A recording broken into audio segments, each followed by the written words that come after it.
Why you get This was like in my lunchbox in the third grade. This is my favorite. Why you got to do this? Trying to get in shape. I am. That's why I'm cheating a little bit. You my have to gosh, show the we had word I'm DK cheating. Metcalf on the show today, posting pictures in his abs, and you said you were about to take it seriously. That's right, but that's tonight, not today, Molly. And I not love today. how you have him hidden and ashamed. All right, I'm leaving you alone. You're gonna walk into where they do the Stephen A. Smith This is where they do the Stephen A. Smith show. I got you. Do you know they do another show in here? Did you ever hear of Jalen and Jacoby show? I have. I've heard. You ever heard of that show? I mean, they do that show right in here in the studio too. Molly. Yeah, and you both have the special talent of being able to talk all day. Really? Unbelievable. Well, he would actually, you don't know that about me. You only know it from me for a couple of hours. With him, you would know it all day. For a day. Never That's run right. out of steam. That's right. Bye, everybody. You Have know a great what? day. I'm bringing you back on. We're going to have a Mollywood segment up on the show. I want to do the relationship segment. Really? Yeah. So can I be the love doctor? Will you do that? Yeah, you can be all the right, love and you doctor. can And critique. I'll be the love police and help everyone. And you can critique my advice. I'd love it. Anytime. Give me a high five on that. You're going to critique my advice. The wonderful, lovely, incomparable Molly Karam interrupts my radio show, but she can do that. She can get away with doing that. Nobody else can pull that off. But she can do it. I will allow that. Anyway, I digress. For good reason, by the way, because I love Molly. Here's the deal. There was a basketball game that took place last night. There was several basketball games that took place last night, but one that I'm particularly more interested in than the others. And that is the Portland Trailblazers going up 2-0 in this best-of-7 first-round Western Conference series against the Oklahoma City Thunder. Damian Lillard put on a show last night, and so did C.J. McCollum. C.J. McCollum actually had 33 points on 12 of 22 shooting, hitting all 6 of his free throws, grabbing about 8 rebounds, having about 5 assists. But Damian Lillard and some of the shots that he was making, it was something special. And it was made to be even more special because of what Damian Lillard did it against. Here's the reality of the situation. Russell Westbrook got thoroughly outplayed last night. And do we have sound from Russell Westbrook, John? Because we need to have that. We need to hear from Russell Westbrook himself about what happened and what he's going to do to remedy the situation. Because right now, the Oklahoma City Thunder are trailing this series 0-2. And oh, by the way, ladies and gentlemen, if they don't win both of these games, the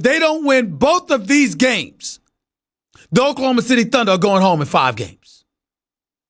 But before I get into it any further, listen to Russell Westbrook talk about what transpired in the Thunder's 20-point loss to the Trailblazers last night. They won their first 2 home games. Obviously, we wanted to try to steal one when we can, but let's just stay with it. We're a great basketball team. A lot of great guys on this team that I trust in their abilities to make shots and make plays on both sides of the basketball. And we'll be all right, Start with myself. I got to play better. And tonight, the loss, I'm going to take full responsibility of tonight because the way I played was unacceptable, and I'm going to be better. So I'm not worried one bit. My job is to make sure I continue to come out and, will and lead our guys and make sure we have a chance to win the game. Russ, you guys were up 10 midway through the second quarter. Things sort of went downhill the rest of the game. What happened there what happened in the first quarter and a half that you didn't get around to doing in the last 2.5 quarters? Next question. Was that last night? Or was that game 1? That second sound from Russell Westbrook refusing to answer the question. I don't believe that was last night. I believe that was after game 1, correct? Well, listen.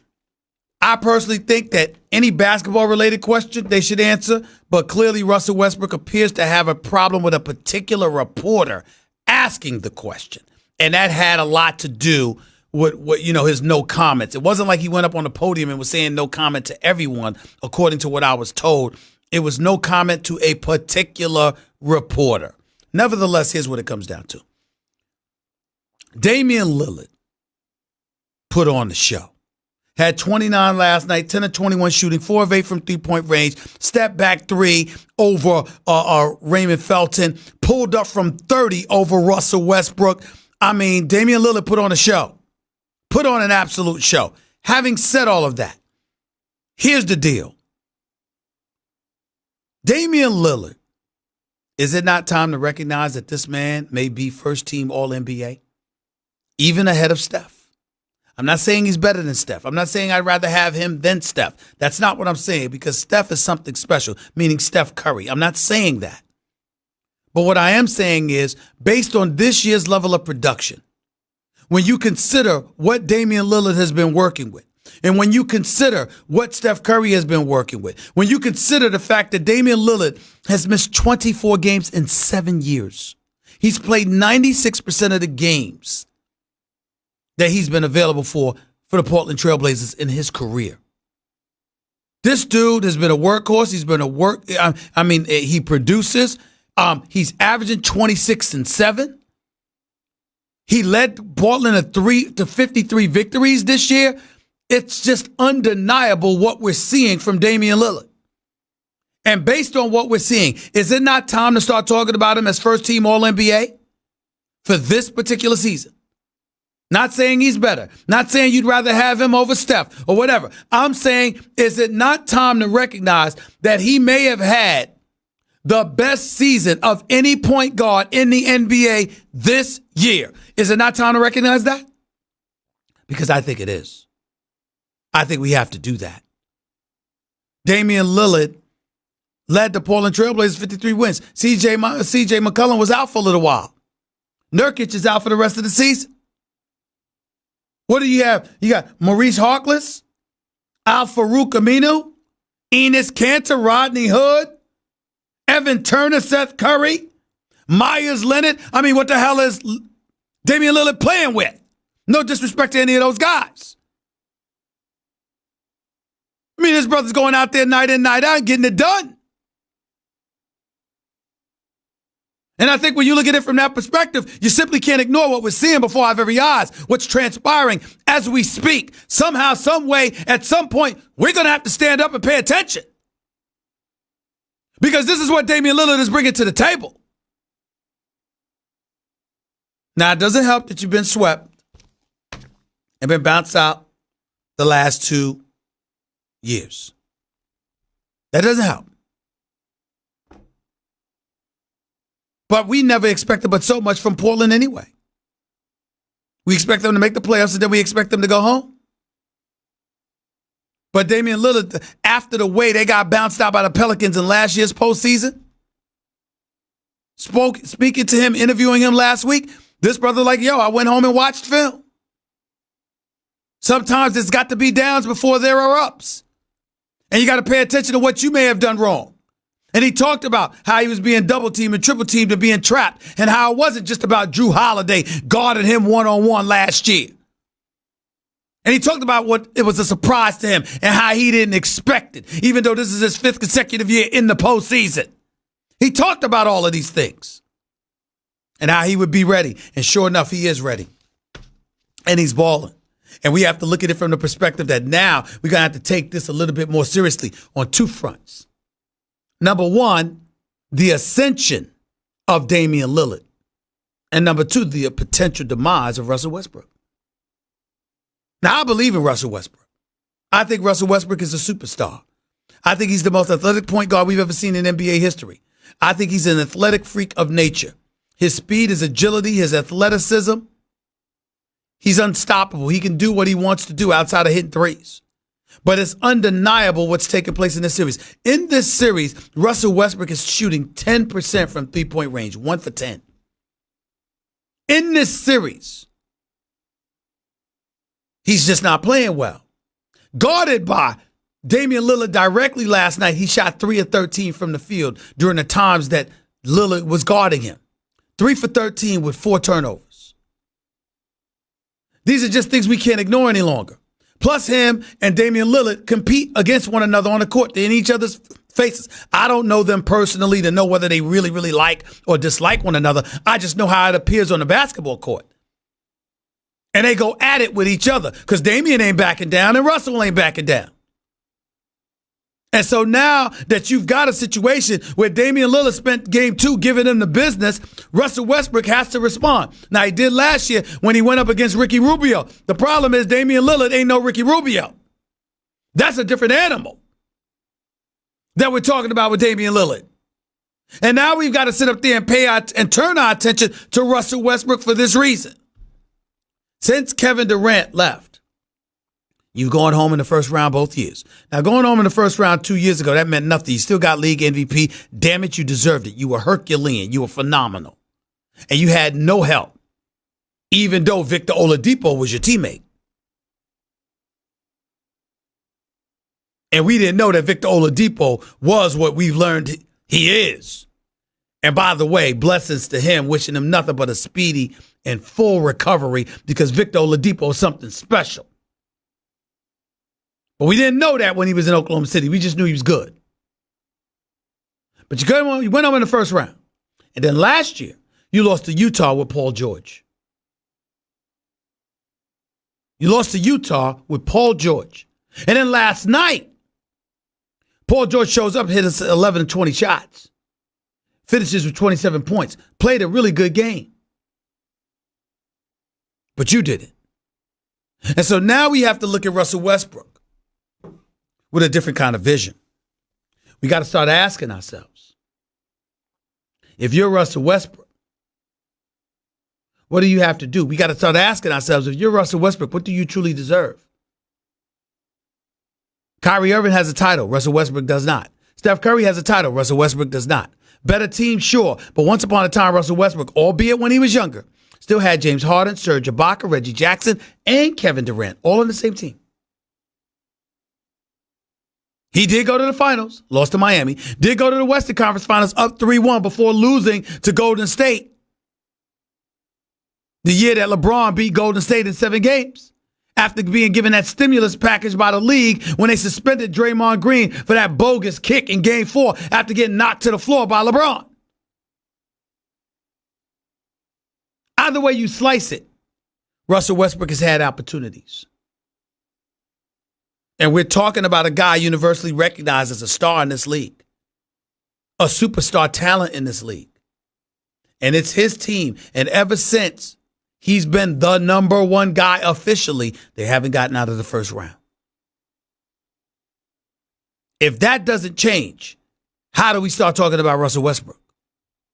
How should he be seen? I would never disrespect that brother by talking about he's overrated. That's ridiculous. Because as a talent, the dude is superb. And Russell Westbrook could be on my team any day of the week. Because he never cheats you with effort. He goes 100 miles per hour all the time. And he brings the rain. But three-point shooting is not his strength. And decision-making is spotty. And when you have those two elements working against you, one of them somewhat, the other completely and unadulteratedly so, you got to make adjustments. Of all the games that I'm interested in seeing, as interested as I am in seeing the Clippers host the Warriors Thursday night, as interested as I am in seeing Boston, Indiana, Philly, Brooklyn, as interested as I am in seeing all of those things, I can't wait for Friday night at Oklahoma City Game 3. Because if Russell Westbrook gets outplayed in that game, series is over. Series is over. That's the way I view it. That's the way I see it. I don't give a damn what anybody says. 888-SAY-ESPN. That's 888-729-3776. You're listening live to the Stephen A. Smith Show, ESPN Radio, ESPN News. Another thing I wanted to get into, San Antonio and Denver. Ladies and gentlemen, if you've heard me speak about the Denver Nuggets, you've heard me question what kind of a season they would have. You've heard me question how productive they would be in the postseason. And it's been primarily due to their youth, particularly going against a veteran squad like the San Antonio Spurs, who shouldn't have lost last night having a 19-point lead. But I will tell you this. Ladies and gentlemen, did you see Jamal Murray? Did you see Jamal Murray? Out of Kentucky, did you see this guard finish with 24 points, 22 in the second half, 21 points in the fourth quarter? He went and hit 8 straight shots at one point. It was a sensational performance. Sensational. Unstoppable. It was unreal. He hit everything. And then, ladies and gentlemen, this brother can shoot. I've been a Jamal Murray fan for a long time because he can really, really stroke it. And I love the fact that he loves having the ball in the fourth quarter. I love that about him. But I'm here to tell you something right now. When you see a performance like that in the fourth quarter, particularly when the coach, and tribute to Coach Mike Malone, who didn't take him out of the game. He played like garbage for the first half. And Mike Malone said, yo, we got a problem. I know you think we got a problem because you know you're playing bad. Just play. I love you. I'm sticking with you. I'm not taking you out of the game. And sure enough, Jamal Murray answered the call. I'm telling you right now, I've seen some epic performances. I've seen Isaiah Thomas score 25 in the third quarter of an NBA Finals against the Lakers when he went on a messed up ankle. There were greater performances than Jamal Murray, don't get me wrong, but it doesn't take away from the fact that that was one sensational performance that young brother put on. It was something to behold. And if he plays like that, and if he gets confidence to the point where he's hitting shots, not just in the fourth quarter, but throughout, they're going to beat San Antonio. And I'm not convinced they're going to beat San Antonio. But I know they'll beat San Antonio if he shoots like that. These playoffs are nice, man. These playoffs are really, really nice. But I will say this. Disaster is on the horizon. Something catastrophic could happen to the to the NBA playoffs. If this happens, something catastrophic is going to take place with these NBA playoffs. It cannot happen or it will ruin the entire playoffs. I'm going to tell you what that is in just a minute. 888-SAY-ESPN. It's 888-729-3776. That was Straight Talk Wireless, nationwide coverage on America's largest and most dependable 4G LTE networks. You're listening live to Stephen A. ESPN Radio, ESPN News. Back with your calls and more in a minute. Craving even